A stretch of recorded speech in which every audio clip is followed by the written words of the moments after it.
All right, hello everyone, Foheimer, and we're going to be checking out the new DLC trailer.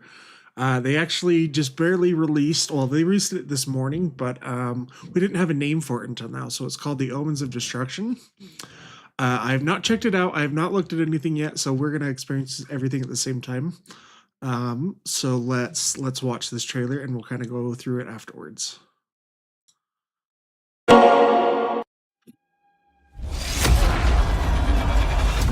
The ogres.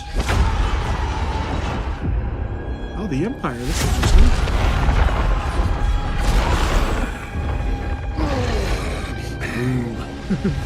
These two kids think they could steal my glory! We done all the hard work for them! Stick to the plan, and we'll crush them!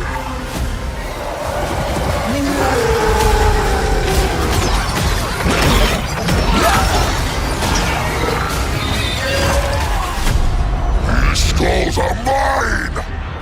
These kill my power grows! Lustria.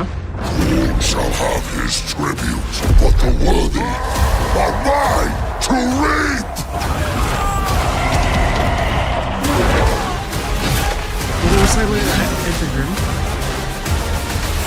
We're gonna make a killing here! Ooh, gold fag. If you're after gold, glory, or exotic meats, I'm your man! Awesome. Ogre test.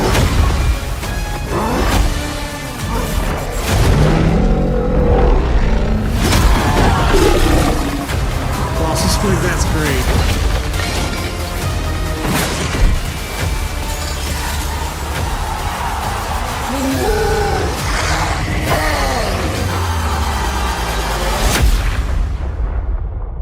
Awesome. When's our release date?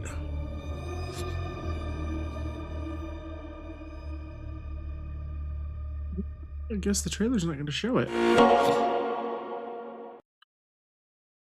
Awesome. Okay, looking at like the Steam page and stuff, it does say that the DLC releases on the 12th. So we're getting it in 2 weeks from this Thursday. But yeah, that was really cool. It's actually quite different than what they normally do. So I'm gonna turn the volume down just a little bit on the trailer so we can talk over it. But so we see ogres at the start. This big battle. Carl Franz got mentioned when they were talking about Gold Fag's mercenary mechanics. So we have Gorbat Ironclaw, Goldflag Maneater. Yeah, so this is very different. Normally in the trailers, that's all been gameplay footage or in-game. But this one, they've kind of switched it up and had switches between actual in-game battle footage that are made into cinematics, and this one that switches to campaign. I kind of wish they say just for the kind of the cinematic feel. I like that a little bit better. Work for him. Stick to the plan. Okay, he's going to start in the Empire, that makes sense, or at least near it. Okay, so we see Spider Riders, which are kind of normal. Sorry, the image quality wasn't great on the trailer.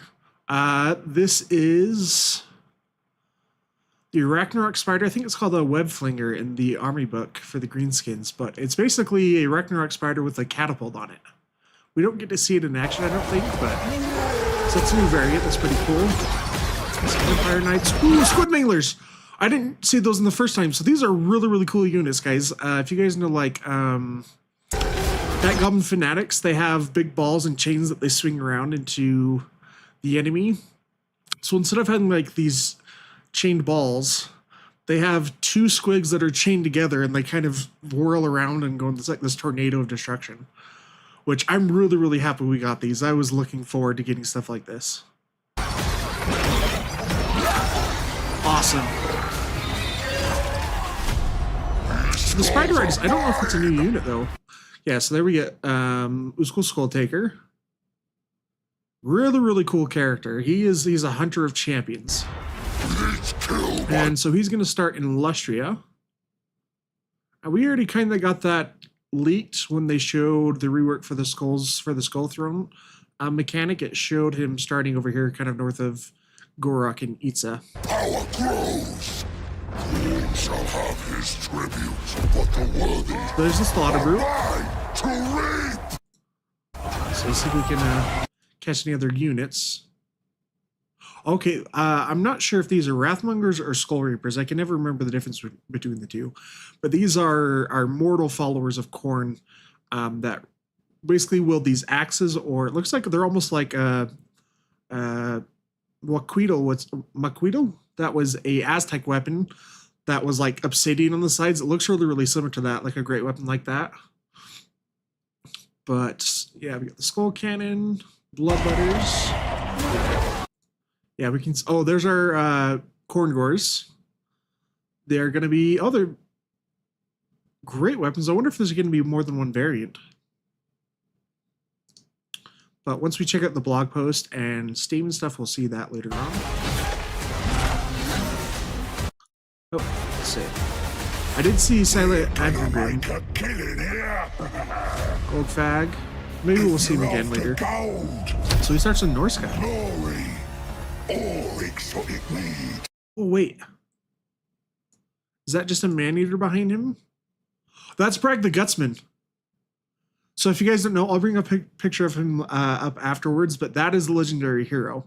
He is a ogre that, instead of like decapitating people, he has this like scythe that goes around the gut plate of an ogre and cuts it off, so it's like disembowels them. It's like the worst death for an ogre, and the ogres like respect him because he's a great killer, but they also fear him and dislike him for that, so he doesn't stick around for too long with anyone because they kind of push him out. But that's great to see him. All exotic meat. I'm your man. Okay, we got the Thunder Tusk in the back. Yetis. There's a better picture of Bragg the Gutsman. Our Ogre Paymaster, who's the new generic lord. Yeah, Yetis are great. I wonder if they're going to have two variants, but these just look like dual weapon ones.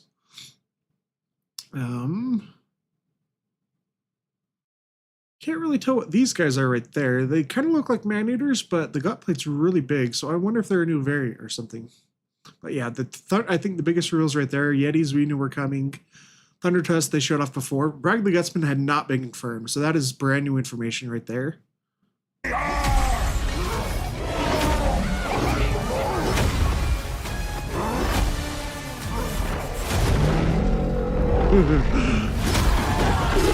Yeah, Colossal Squig. I love that they kept like the bright red color that it had on tabletop. So this thing is like insanely fast, and if I remember correctly on tabletop, when it died, it exploded. So I'm be interested if it's going to be more like a mid-tier monster, because they're supposed to be slightly expendable, but that's cool. Corvette Ironclaw.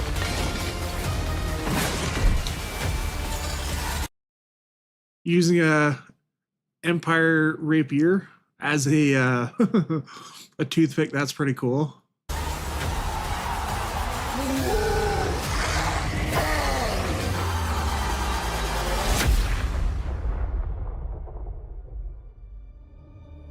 Awesome. Yeah, I swear I saw Silent Advergrim a little bit earlier though. I swear it was over here. Let's see if we can find him. Khorne shall have his tribute, but the worthy are mine to reap. Right there. Okay. I wasn't wrong. Yeah, so that's one of the legendary heroes for Khorne. He is a former Norskin chieftain who got turned into a chaos spawn, and he's really, really cool. But okay, I don't think we missed anything. After gold, glory, all exotic meat. Yeah, so I guess they're all kind of fighting in the Empire for this. The Gorbet Ironclaw, so we didn't see a whole lot of new stuff so far that I could pick out.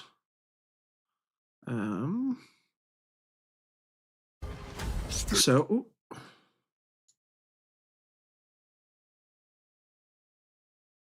what are these units supposed to be? They're pretty heavily armored, which makes me think of Black Orcs, but they don't have the typical Black Orc armor or face mask. Here is our legendary hero who is whose name is escaping me at the moment.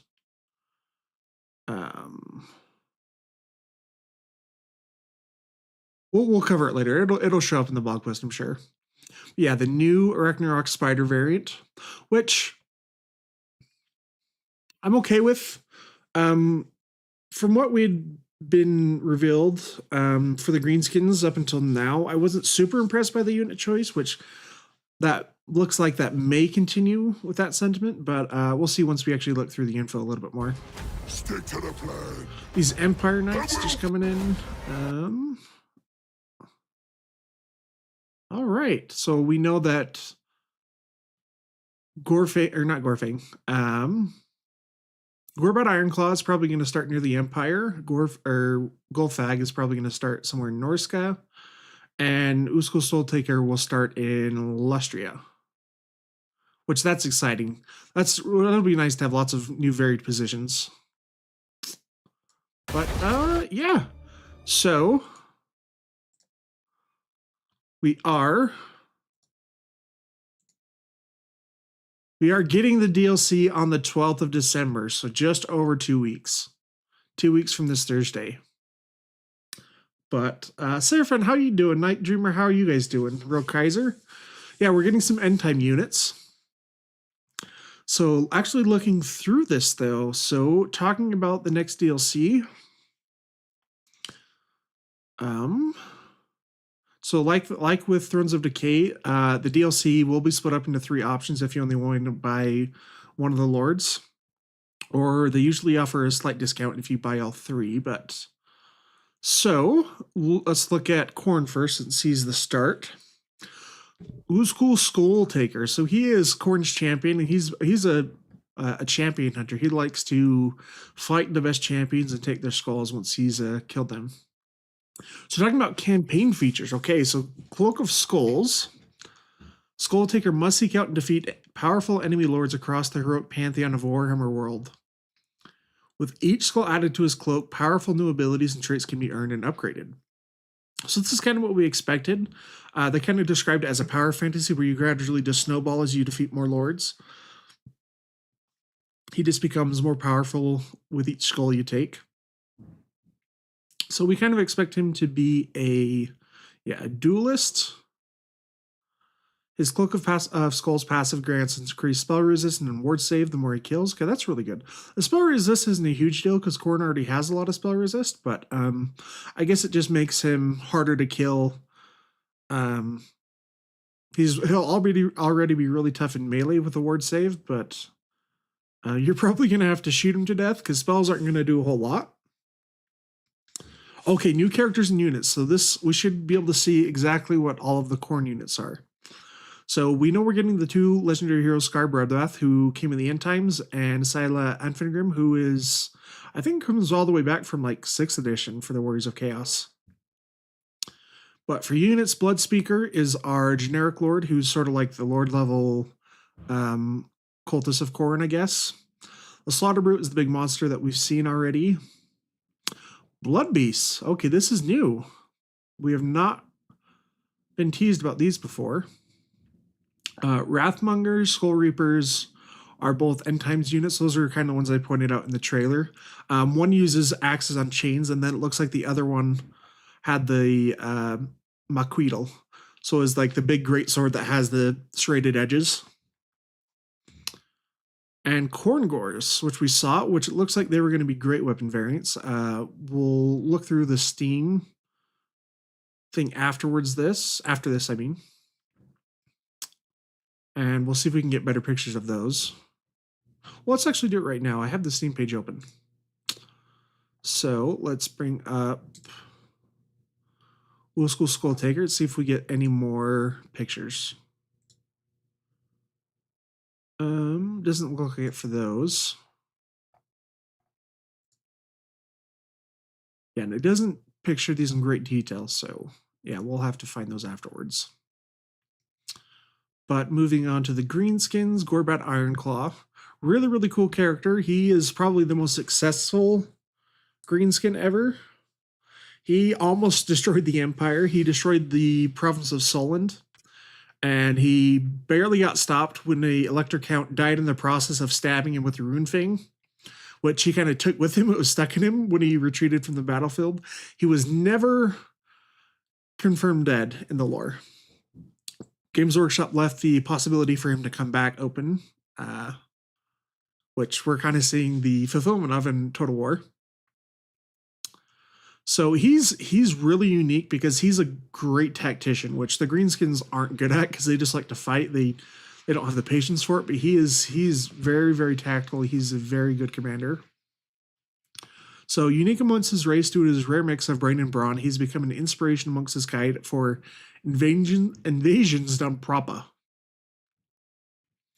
So his campaign mechanic is called The Plan, and so it revolves his tenacious abilities as a tactician. Gorbed must experiment with unique battle strategies for his armies to employ, granting a deadly mixture of exotic battle bonuses and army compositions that can overcome any challenge.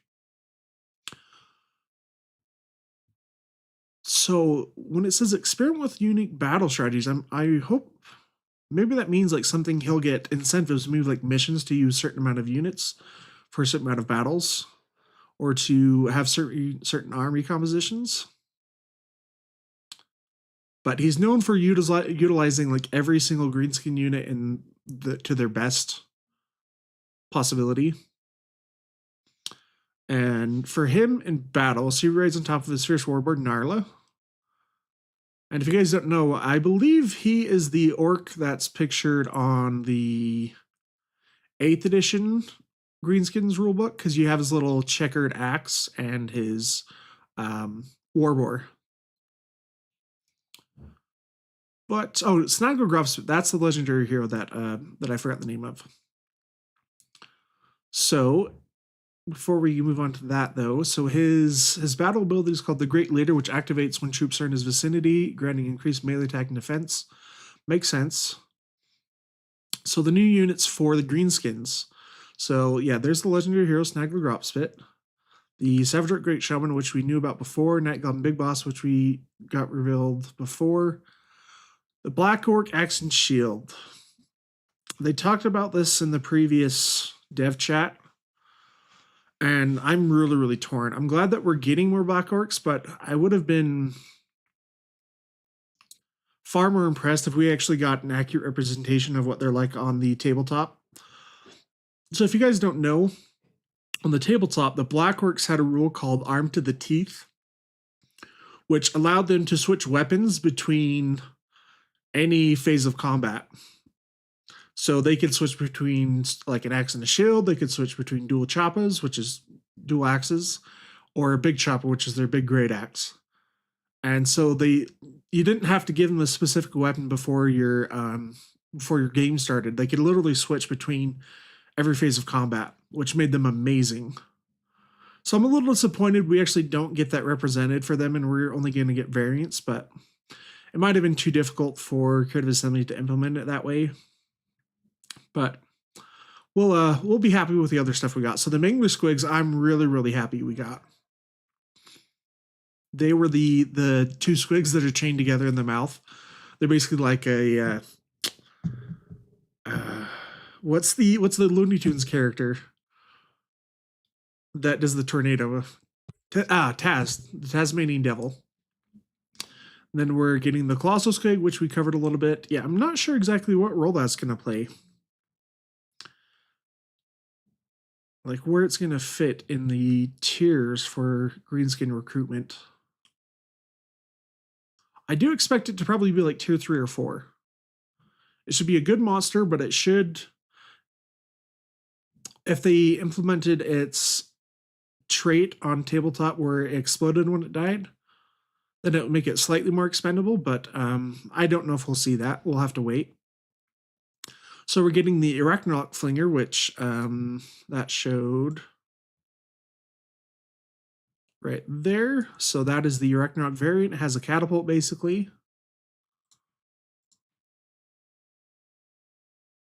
And moving on to Golgfag. So one of the most successful Ogre mercenaries of all time, which he's the most famous one, which is why basically all the other Ogre mercenaries call themselves Maneater, and a lot of them actually impersonate Golgfag. But he forged a reputation for ogres as fearsome killers for his hire long before they became a relatively common sight in the mercenary armies of the world. Yep. So he's the basic reason that ogre mercenaries became super widespread because of his success. He's very hard to kill, and he's worked for basically everyone in Warhammer. So on his campaign feature, mercenary contracts, we knew that's what it was going to be, but we have no idea how it's going to work. Ever keen to lace his pockets with gold, Goldfag helps clients throughout the Warhammer world, settling their warring disputes by taking on all wars they're involved in and conducting hostile action against their enemies for handsome rewards. In the dev chat, they kind of talked about how hopefully they implemented it this way, but that fighting wars for those people hopefully won't have super direct consequences for you as a faction. They'll be more angry with the faction that hired you rather than you. But like I said, we'll see how it plays eventually. So in battle, he is an anti-infantry blender. Goldfag tails through the hordes of infantry with the aid of barbaric weaponry. His globetrotting nature also gives him access to a variety of exotic abilities. Gosh, I'm tongue twisted right now. Such as Deadeye, which is going to take a shot with his pistol. I don't know if it shows it, but it's right there on his model. Yeah, a powerful shot from his pistol causing huge damage. And something I'm really curious to see for Goldfag is on the tabletop, he didn't have a single magic item like lots of named characters do. He had the ability to basically choose several magic items and switch between them. So I'm really interested to see what he's actually going to be implemented, if he's going to get a quest item like that, or how they're going to change that to bring it into gameplay. And okay, the new units and characters. So Bragg the Gutsman, that is a legendary hero, which I pointed out. Right here. That is that is Bragg the Gutsman. And we're getting the Ogre Paymaster, who is the generic lord. The Bruiser, who is basically a hero version of the Tyrant. So a melee character, really tough, hard to kill. Goldfag's Man-Eaters. So we're getting a specific variant of Man-Eaters that are different from the variants that we already have. So they're probably going to be super elite, maybe with pistols and melee attacks. That's just speculation. I don't know. Pigback Riders, which they talked about. So these are Noblars that are basically riding piggyback one on top of the other, like cavalry. And Blood Vultures. So on tabletop, they were I'm trying to remember what it's called. They were a upgrade for Ogre Hunters. They basically act as a missile attack, but they've been converted into a full unit, which if you guys don't know, when Warhammer, it was either right before it released or right after it released, I made a video talking about potential Ogre DLC because I got really excited seeing their trailer. And this was a unit that I speculated that would actually be turned into new units. So I was correct, and that was like 3 years ago. Yetis, which we saw, they're probably going to be like infantry, anti-infantry monsters, sort of like Gorgers, but with like a cold aura.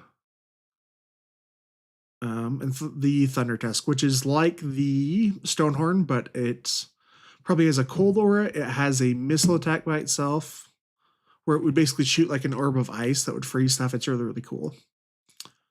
Oh, and free content. So this is take a look at Arbol the Undefeated. He is the mortal champion of Khorne. He is a 5th edition character, which is very old. He never got ported over to later editions of the tabletop game. He's awesome. So he's basically, his whole shtick is that he's never lost a battle, and he rides this giant fleshhound, which is like Khorne's personal fleshhound, apparently. And his lore states that if you were ever to lose a battle, Khorne would turn him into a chaos bomb. So he's got to keep up that winning streak, apparently.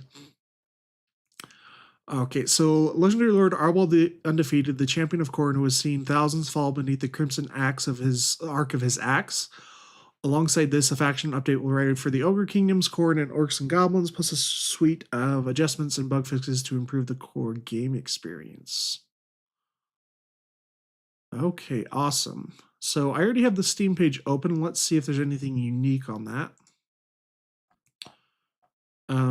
This doesn't say anything else besides the release date of December 12th, which I'm very, very happy it's coming early. They did not need to do a 3-week marketing period. 2 weeks is more than enough now. So looking back at Uskul, this gives us a little bit more detail about his campaign Cloak of Skulls mechanic. So with each skull, he earns Champion's Essence, which allows him to unlock new bonuses or upgrade existing ones.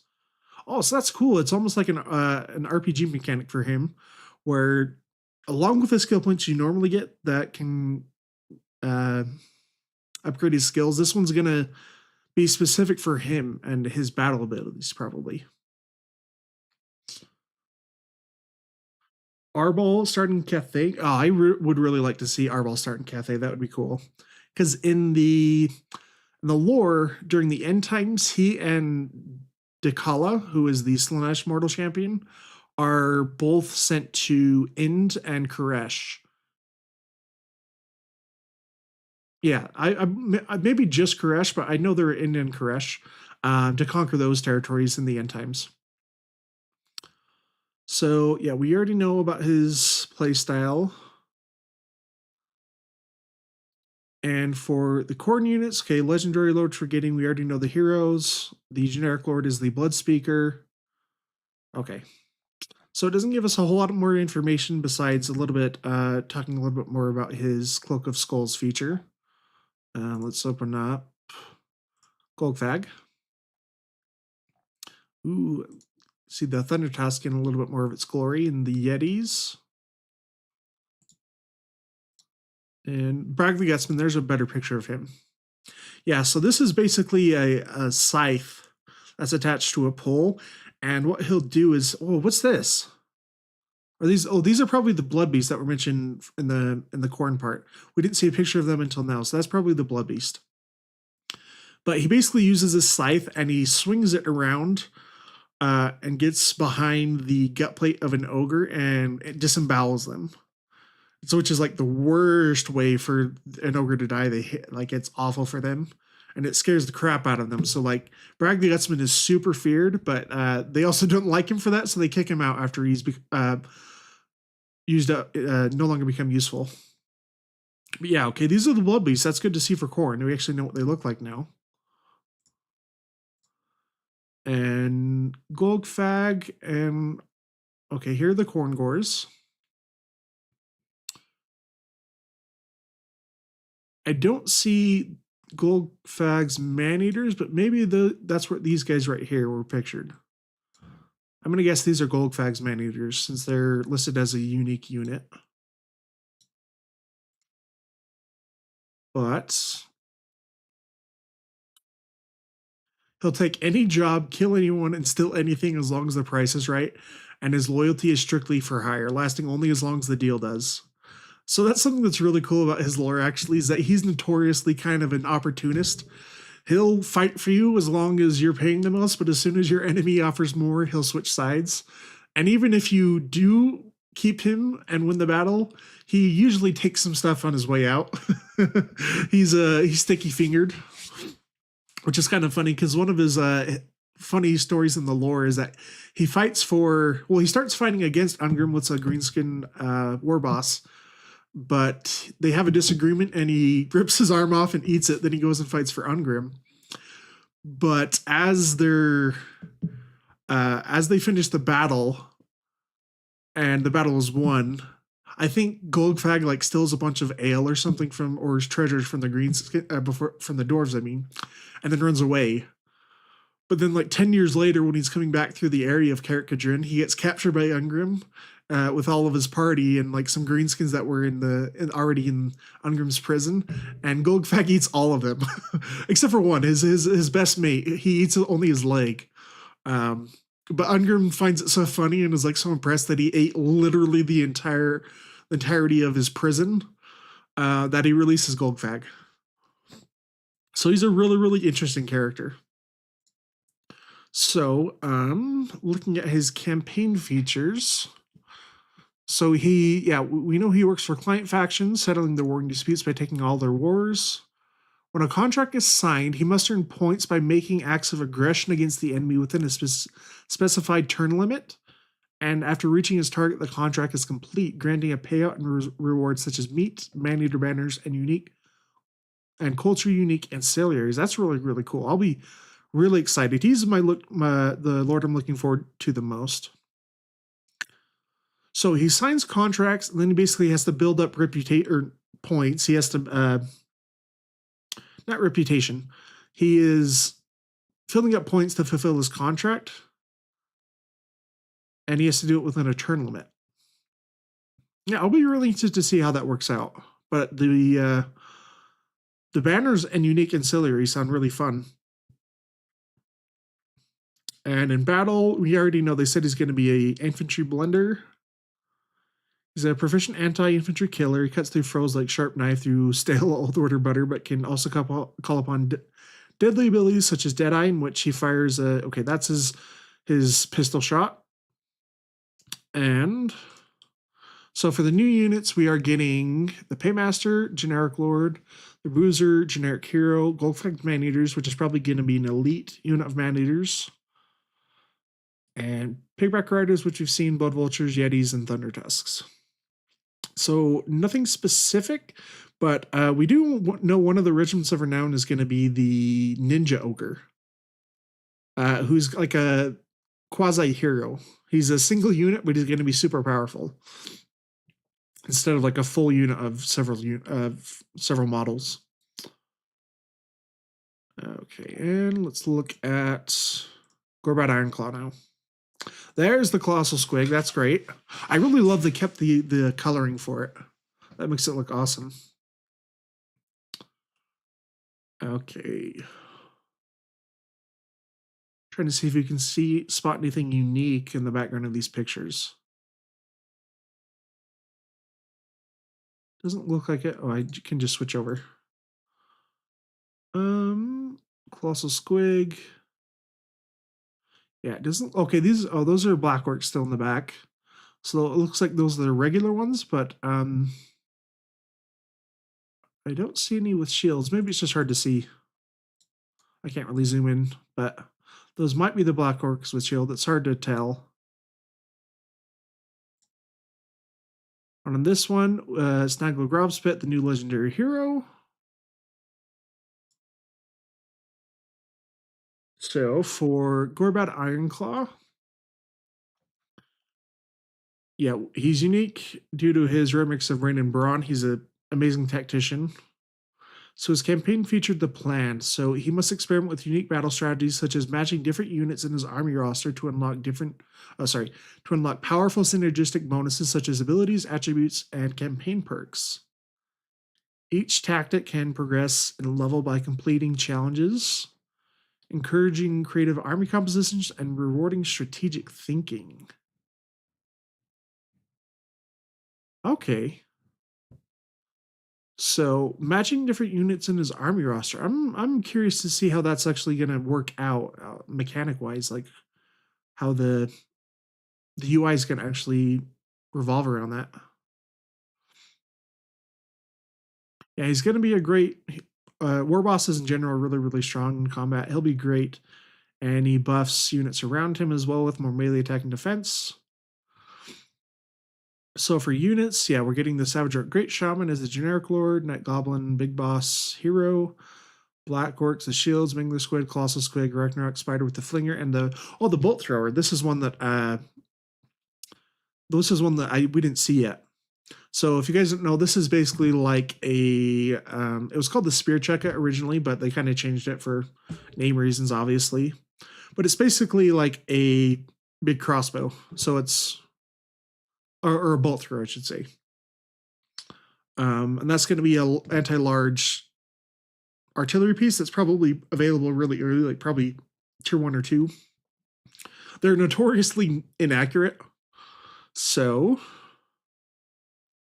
all right, I think we kind of got most of the information that was available. I have it open on the Epic Game Store in case they had anything unique that wasn't on the Steam page. which I don't think it will be. So yeah, we'll skip the epic page. And yeah, that is our coverage of the trailer and everything that's revealed about it so far and the campaign stuff that we were able to see. Let me know what you guys think, and we'll see you in the Malika live stream that starts in a little bit. And thank you guys. We'll start the live stream in just a second. I'm gonna stop recording this so I can upload it as a video, but we'll start the Malachi campaign right after, and we'll discuss this in more detail. So I'm just gonna stop recording that, and then, all right, now I'll look through chat a little bit more, guys. Sorry about that. In the trailer, you can't see only the bruiser for ogres, blood speaker, blood beast, and wrathmongers for Khorne. Yeah, there's lots of stuff we weren't able to see yet. Yeah, I think yeah, there was a lot missing in the actual trailer. But did you guys actually like the format for this trailer where it was like half cinematic, half showcase? Because I like the complete cinematic trailers. I think those are a lot more fun to watch. But who knows? They might have lost some of the people that had done that before with the layoffs that happened over the last year or so. But still pretty good. The trailer didn't impress you, Serafina? Why is that?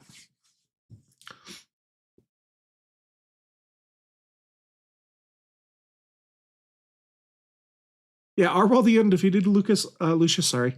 Yeah, I'm really interested to see how they implement his lore for if he gets defeated, if he turns into a chaos spawn, because that's like literally most of the lore we know about him is that he's undefeated, and that if he ever loses, Khorne is gonna drop him like a hot potato. Yeah, Blood Beast on the picture with Bragg. Yeah, we saw that in where was it? Steam. Yep, so there's the Blood Beast right there.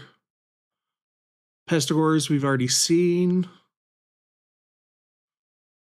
The Blood Reapers and Wrathmongers, I believe, I think we saw them later in this. Yeah, I think we see them right here.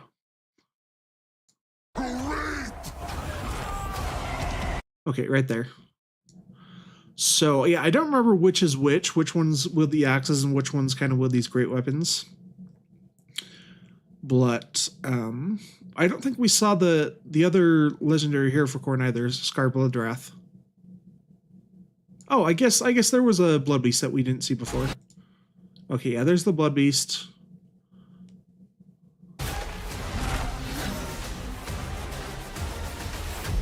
Okay. Yep.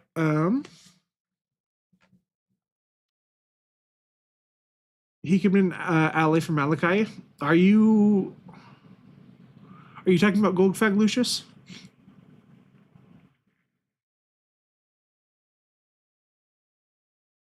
Because the interesting thing about Goldfag is he's actually one of the oldest characters in Warhammer in general. He came out in first edition, which like the majority of Warhammer isn't even recognizable in first edition. But I think like the only characters from first edition that are still around are Goldfag, Heinrich Kemmler, and I think Harry the Hammer. But, hi Zoo, how are you doing?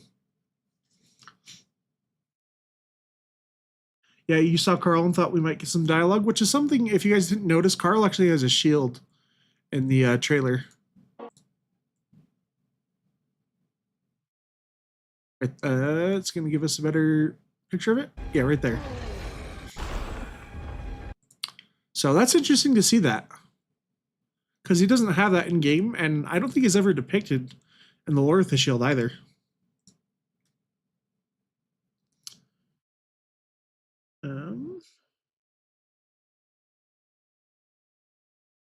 That was Scarred, not Blood Bleach in the trailer? Oh.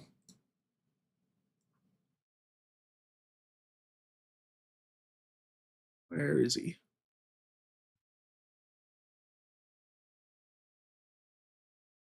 That's Scarborough Death. Okay, yeah, that makes sense. Thank you for correcting me on that, Night Dreamer.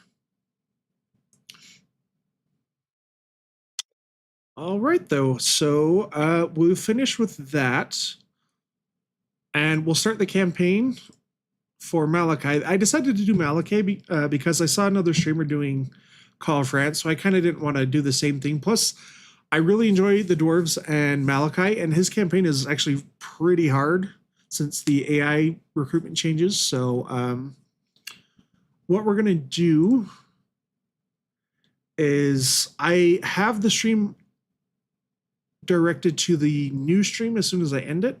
So those of you that are on PC, you'll automatically get redirected to that. But for those of you that are on mobile, I'll leave a link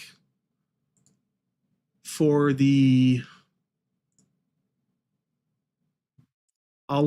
new stream, and you guys can click there if you guys haven't done it yet.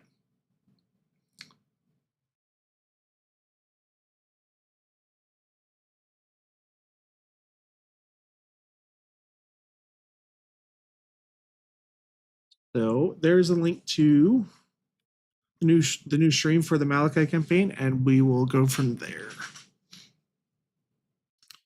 Let me switch it over real fast, though.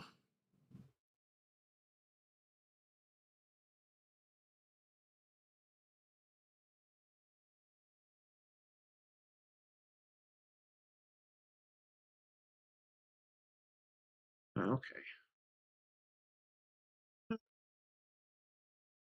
Start getting Warhammer 3 going.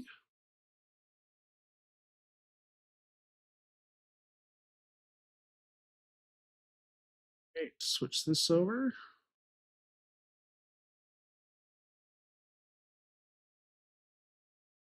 Just making sure it's showing up in OBS before I move over. Okay, gameplay should come up real fast. All right, there we go. Yeah, so I'll end the stream real fast, and you guys will be redirected to the new one, and we'll go from there.